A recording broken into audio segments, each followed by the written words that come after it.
Welcome to another episode of The Brand Called You, a podcast and podcast show that brings you leadership lessons, knowledge, experience, and wisdom from thousands of successful individuals from around the world.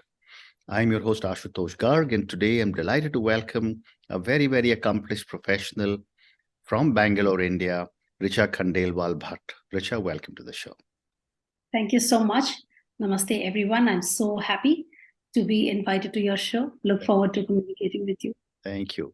Richa is the Chief Executive Officer of Keshava Productions Private Limited. She's also the Managing Director of Narayana's ArtNirbhar Bharat Foundation, and she has also been elected recently as the State President of the Karnataka Animation Entertainment Council, which is part of the Women's Indian Chamber of Commerce and Industry. So, Richa, before we start talking about Keshava Productions, tell me a little bit about your own journey.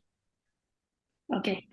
My journey, Ashutosh, has been really long. So it's very difficult to tell a little bit about it, but I'll try to sum it up with these few words that my journey is a result of resilience and never say die spirit and not stopping. And I think the one philosophy that has guided me throughout my journey from being an intern at a college in Delhi, an intern studying at a college in Delhi, working at Hindustan Times newspaper, and then Sahara Samay newspaper, where my salary used to be 4,700 rupees per month, till today, where I charge lakhs per 5 minutes of film, for which I used to work for hours and hours earlier. I think the journey is a result of just one single philosophy, that keep your goals so high that the striving to achieve the goal is the goal. Because that is what makes you the person that you're becoming, and that is the goal. The goal by itself is not really the goal. So I heard this when I used to live in New York, and I heard Swami Chinmayananda's lecture on goal setting. And this is almost 10 years back, and I was so inspired by this that till today, that is what keeps me going. And my journey started as a reporter, intern reporter, and then from there on to a television reporter, then from there on to an anchor and a correspondent on various beats covering CBI and so on, and then went to Canada, New York, where I kept working as a filmmaker, producer, director, writer. I learned at UCLA in LA, University of California in LA, and kept pursuing my passion for filmmaking because there's nothing else I could do. And Ashutosh, if today you were to put me onto a desk of any company to manage even the bills, they'll just send me out in 10 minutes. I don't know anything else other than filmmaking and storytelling. And yeah, here That's I am. Fantastic. So let's talk about Keshava Productions. Tell me a little bit about what you do here. So Keshava Productions is our brainchild, conceived almost 10 years back when we used to be in Schenectady. And the idea was to create original content from India for the global market, global content market. So we actually have created this company to tell stories, original, inspiring, and authentic stories from India, told honestly to the world market, to the world content market. And that's what the whole idea was. I don't want to name the film, but at that point when we were there in the US, a film had become very popular, and a song of that film had become very popular and got the Oscar. And another film, which was purely about Indian culture, had not even made it to the Oscars. So it was a very sad event that, they only want stories of rags to riches, or I don't want to name the movie. I think you would have understood it by now. But it was a very sad thing. And I thought, no, we'll change this. We'll create such compelling stories from India that they will have to get them into the Oscars and the Sundances of the world. Well, more power to you. And that's exactly what I'm doing with this channel, taking a lot of Indian leadership lessons across the whole world. But I wanted to ask you that for someone who's been involved in the film business for a long time, how is the digital explosion changing the film and television business? To be honest with you, I appreciate the democracy of it, but I don't appreciate the loss of quality because of it. earlier, I'll give you a simple example. Earlier, when we talked to film stars, and the stars are the ones who run our business actually. So stars used to be out there somewhere. There was a mystery about it. There was a lot of mystery about it. Now there's none of it. Everyone's become a star, and stars are accessible, and so is the rest of the storytelling industry, and so is filmmaking. And the mystery of it is gone. Ashutosh, the mystery of this is Absolutely. gone. It's a good thing and a bad thing, because now we have OTT and we have a lot more storytellers, a lot more stories coming out. But from a very Puritan perspective of a cinema lover, I would say that those were the golden days, and I don't think you're getting them back with the digital explosion. Fantastic. And, you make films and you tell me a little bit about, and maybe you can name some of your films or some of the work that you have done. But for my viewers and listeners, tell me about some of your films and what goes into making a great film. Yeah, so we have this very beautiful saying that every good film, every brilliant film looks new each time you watch it. The last film that we made, I make a lot of documentary films, and now I'm moving into mainstream content like web series and feature films and so on. And when we make a film, like recently I made a documentary film for a client, and the client told me that I've received the film, I've watched 30 times. I watched it 30 times, watching it again and again and again. And I think that's the biggest compliment, because there is so much that goes into the films. Like one of my films that is playing at MX Player, on MX Player right now, it's called Shilpi. And it's based on the life of a real world sculptor who lost his legs to polio and then became a nationally renowned sculptor. So I pick up subjects that are closer to life, that are close to real characters, and can actually become agents of change. How can cinema become agent of change, or to help someone live a better life? That's what I'm exploring, and other series of work that is about to come, which I cannot really reveal right now, is about real life stories, or very, very inspiring, wacky science fiction kind of stories from India, which are set in rural India, and all kinds of exotic backgrounds with very, very relatable characters. And I think I'll just have to stop here before Wonderful. I start. And how long does it take from the time you conceive of a project till you actually deliver it to the audience? It varies actually. If you ask me, from pre-production to delivery, I can tell you that it can take anywhere from 6 months to a year. But if you ask me from conception to delivery, it could be a decade. Wow. I could dream about it today, and I could actually have the resources or the courage to do it 5 years later. There's no such formula to it. I know there was one project that I had conceived like a year back, which got done really quickly, and it's like about to hit the floor. There's another project that I've been trying to work for 10 years, and it's going to see the light of the day.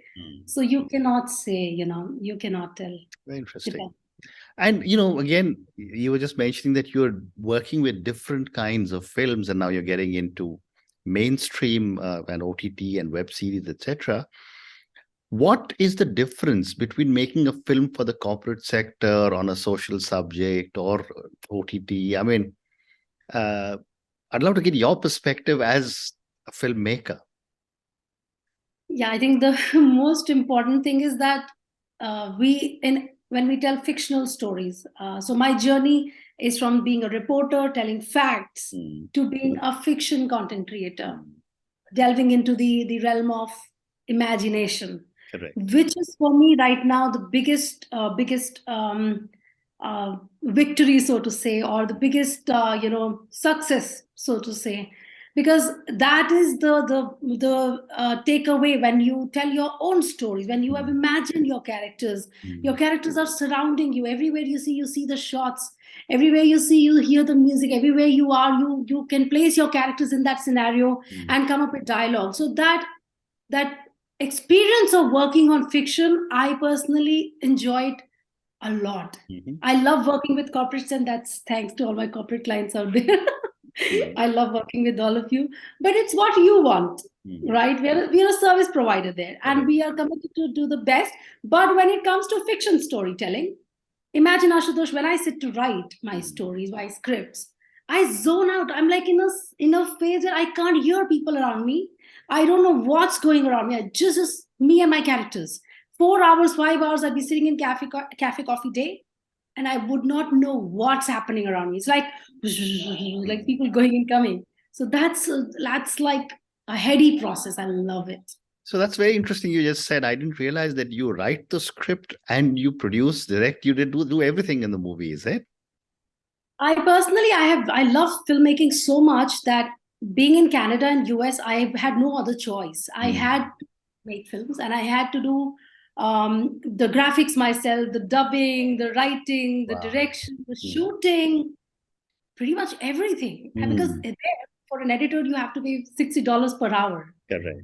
Who had that kind of money, right? So I learned everything at this, as I said, like absolutely. And now that's become like my brahmastra, literally. Like nobody can in the unit. I cannot miss anything going wrong, anything falling short. I know every aspect of filmmaking, Mm. from makeup to art direction to graphics. So yes, I do everything, but of course, as our budgets are going up and as our projects are becoming more, specialized, and we're getting a bigger name and so on, bigger clients, we have to hire technicians who are specialists and celebrities in their own right. So yeah. Well said. Well said.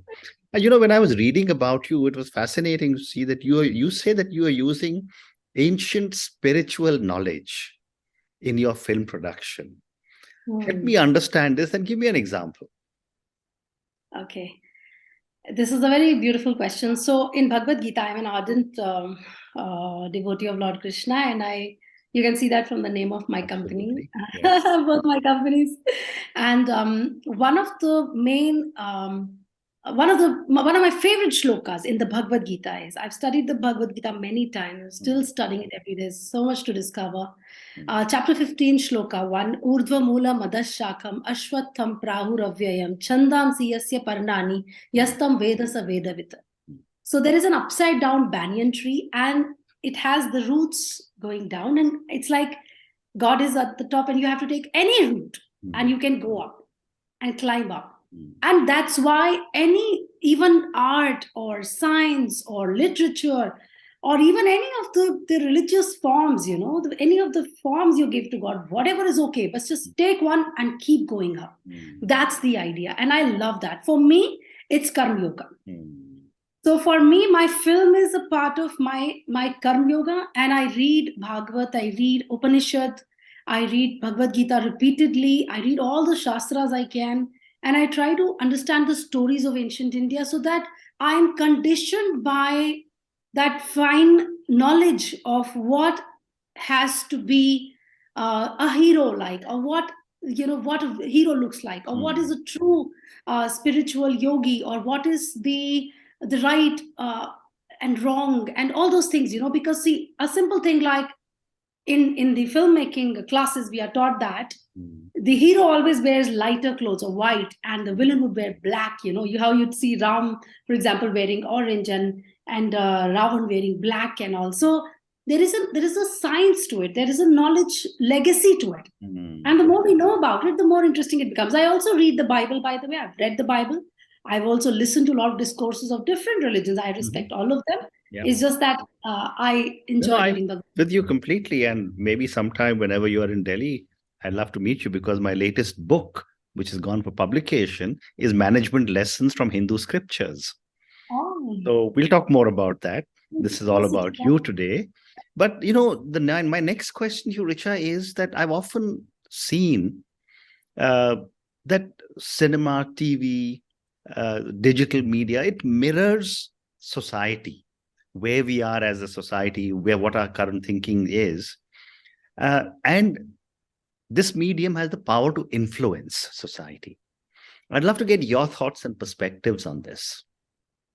That's a great question, Ashutosh. Actually, I had recently written an article about this and posted it everywhere, that media is the agenda setter for the public. That's what we are taught as media students, that what we talk about or what we show to the world, the public starts subconsciously following that as the norm. we show a certain value system that becomes the society's value system, and that starts impacting our content. It's a give and take, and it's an incessant process. Therefore, as a filmmaker, as a content producer, I think I'm very, very cautious of what is it that I'm putting out there, what is the message I'm giving. I'll give you one example. We are at the moment about to launch our third business, which is going to be primarily about deleting or absolutely eliminating violence from children's content. Everywhere you see, for the sake of convenience of production and storytelling, everywhere you see the hero is bashing up everyone else. In the days of Malgudi days, in the times of Malgudi days, in earlier times, when we had shows for children, we never had that problem of the hero wanting to bash up everyone and break skulls and all that. This is the new age. When you go to a channel, they will ask you how many hundreds of episodes can you deliver in 3 months or 5 months. So for the sake of the speedy delivery of the content, they are they have to adhere to that storytelling, a story arc, or the 3-act structure of hero versus villain versus all that. I want to break that and come up with something new, because we need to go back to innocence. In my lifetime, I want to go back to innocence. I want to go back to simplicity, story, character, and give value to the humanness that used to be there in our stories, whether it's on television, OTT, or film. Amazing. And I think that's such an important direction you are giving to films for children. Amazing. Thank you. My next question is, and I want to move to a couple of questions on OTTs. They've burst upon the scene, and because of, I think, the pandemic, all the OTT platforms have taken off. But I'd love to get your perspective on, is there too much competition in OTT right now? And what do you see as the future? I don't think so. I think as many producers are out there working for OTT, and we are collaborating with filmmakers from Mumbai and Delhi and everywhere. Like, we are just trying to make it a pan-India phenomenon of Keshava Productions, really becoming a market leader in creating content for OTT. And I don't see there being as much competition, because as much competition exists, that many channels are also coming in, and that much demand also comes in. There's a very famous book called The Desperate Networks, and the networks, whether it's OTT or TV, they're desperate for good content and good stories, and stories will survive. Good storytelling will survive. And our intent is to work on stories that will last for generations to come. People would want to go back to watching them again and again and again. And I think in that space, the competition is really, really not there. I think there are very, very few people who are that committed to storytelling.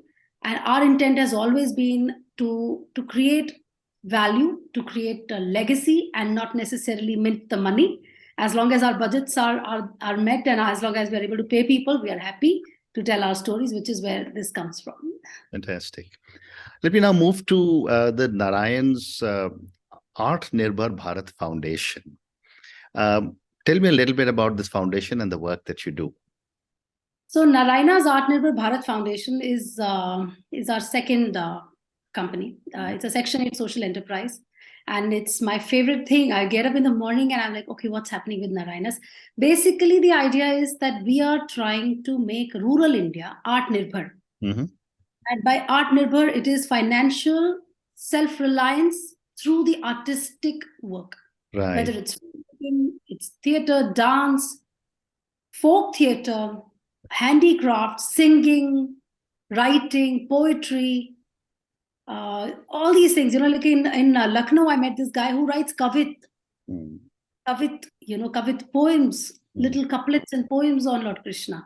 So I'd like to give him regular work, be ArtNirbhar. A lot of people leave their art and go work in different professions, and they keep struggling their whole life, whether they're working in big corporates or they're working as cab drivers, whatever it may be. So my thought is that India, being a country with so much talent, and rural people are such that don't care about gadgets and computers. I mean, they do care, but they're still not there. I work in Badrinath in Uttarakhand. That's my first project going on. In 6-7 villages, we are trying to make an impact. And in the whole of this village called Pandukeshwar, which is 25 kilometers south of Badrinath, is 1 or 2 laptops. Nobody knew Zoom. Nobody knew how to use Excel properly. We've started making all these changes, but people are more artistic in nature. They are more calm, artistic. They have spiritual strength. They can be artists, and artists need to earn. Artists need to work and earn, not for the sake of passion, but for the sake of running their households. Correct. That's where Narayana's is working, and yeah. And what is the process you follow to be able to identify an artist and then support them? Yeah. We get a lot of requests from artists all over the country to give them an opportunity and so on. But what we've done is that we are, first of all, doing cluster-wise. So we are working in Uttarakhand right now in a certain area, Chamoli district, Badrinath, Pandukeshwar, Lambagarh, and all these certain set of villages at the Indo-Tibet border. So at the moment, our search ends there. So if you're an artist from there, we are interested. And it could even be photographer. Like right now, and just before your call, I was going to close a deal of running into lakhs for a very big corporate for coffee table books, for which photography and design and writing would be done by Uttarakhand village-based artists, photographers. So that kind of work. So we need quality, we need commitment to the art form, discipline, professionalism, sincerity, all those things that go into hiring any professional in the cities. There's no difference in that. Only people, you may not be able to speak English, doesn't matter. You may not have access to a computer, doesn't matter. We'll enable you. You need to have those basic ingredients in your character and in your art. And as an artist, you need to be mature enough and conditioned enough to be able to give your best, because we are a professional organization, and being a professional myself, I do not compromise on quality or on dedication. Yeah. Well said. Richa, my last question to you, and this is for the thousands of people who will listen to our conversation. Based on your absolutely incredible journey, in the world of filmmaking, and you've said so very clearly that that's the only thing that you want to do, and that's the only thing that you're passionate about, other than, of course, your foundation. What would you say are 3 lessons you would want our viewers and listeners to take away from your own learnings and from our conversation? I think the first and the most important lesson is what my dad has taught me. My father has taught me to always give priority to the work and not worry about how much money you're earning. Yeah. I used to work, as I said, my first job, I got 4,700 rupees per month, and I used to work 18 hours a day. And it is because of that I'm able to do what I'm doing right now. Correct. And there was a time in Canada where I really wanted to save $2, and my shoe had got broken and it was snowing, and the snow had gotten into my shoe, but I kept waiting for the bus to come, and I did not take a cab because I wanted to not waste that $2 on cab. Right. So I'm just going to give the first lesson that money is a means. It's not the... Walt Disney famously said that filmmakers make money to make films, not the other way around. We don't make films, we don't make movies to make money. We make money to make movies. I think that is the first thing. Like if you follow Saraswati, Lakshmi ji will come. Don't count the money. A lot of people come. How much will I get? What will be the package? All those things. I said, I don't know all these things. That's first. The second thing is, I think honesty. And honesty doesn't have to be to the boss or to the client or someone else. I think our honesty lies with not just ourselves but also to our audience. Yeah. There's a very famous saying that you cannot lie to the camera. Our energy as storytellers, it breaks through the screen of the person watching, and people can perceive our energies. We cannot lie that. Yeah. Lie to the camera. One false moment can be caught by the camera, and you cannot just you cannot fake it. Yeah. You cannot fake it, and if you have to be in this business, whether it's behind the camera or in front of the camera, give your honest best. That's what I would say to all the technicians, all the creative talent out there. Just do your honest best. And the third one is that whether you are a guy or a girl, you are old or young, or you are disabled, or you have some problem, or you don't have money, or you have horrible parents or horrible neighbors who make your life miserable, whatever it is, don't give excuses for pursuing your passion, because trust me, India is a country with so much talent that if you have enough excuses, the country has enough talent. Well We said. will go on without you. The world will go on without you. So don't give excuses for not doing it. Find reasons to do it. Very interesting. Very, very interesting. And on that note, Richa, and your three amazing lessons, which you said, money is a means, it's not the end, but which also you said was prioritize work, not the money. Second, you said was honesty to ourselves, which is so important. And as you gave the amazing example of you can't lie to the camera. And the third one is there are no excuses at all to pursue your talent. The world has enough talent, and if you don't go ahead and grab the opportunity, someone else will. Thank you so much for speaking to me about your incredible journey. Thank you for talking to me about Keshava Productions and all the amazing work you're doing. I learned several new things on filmmaking and all the work that you're doing. Thank you also for speaking to me about Narayana's ArtNirbhar Bharat Foundation. Thank you again, and good luck. Thank you so much, Ashutosh, and the brand called you. And I wish the best to all the audience out there. And I hope to stay connected. We are on social media, so please do follow us. And look forward to this release of the podcast. Thank you.